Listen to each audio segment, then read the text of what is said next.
Hello అండి అందరికీ.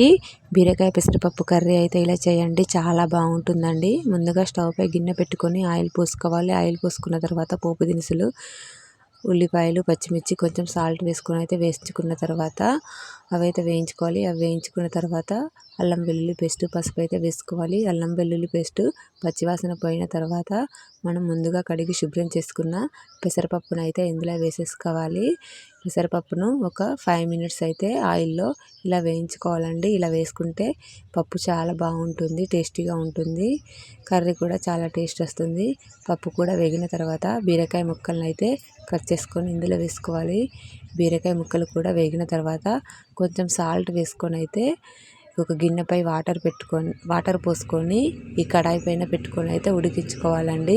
ఇందులో ఈ పప్పులో అయితే వాటర్ పోయకూడదు. చూడండి, ఇలా పోసుకొని అయితే మీడియం ఫ్లేమ్లో అయితే ఉడికించుకోవాలి. చూడండి, పప్పు అయితే కొంచెం ఉడికిపోయింది కదా.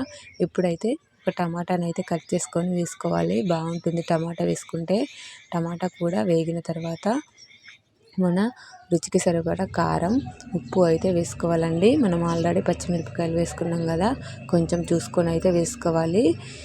పసుపు, కారం, ఉప్పు వేసుకున్న తర్వాత మళ్ళీ ఒకసారి అయితే కలుపుకొని మళ్ళీ ఒక 5 మినిట్స్ అయితే మూత పెట్టుకొని ఉడికించుకోవాలండి. అంతే అండి. అది ఉడికిన తర్వాత మళ్ళీ లాస్ట్కు చివరగా ధనియా పౌడర్ వేసుకోవాలి, అంతే.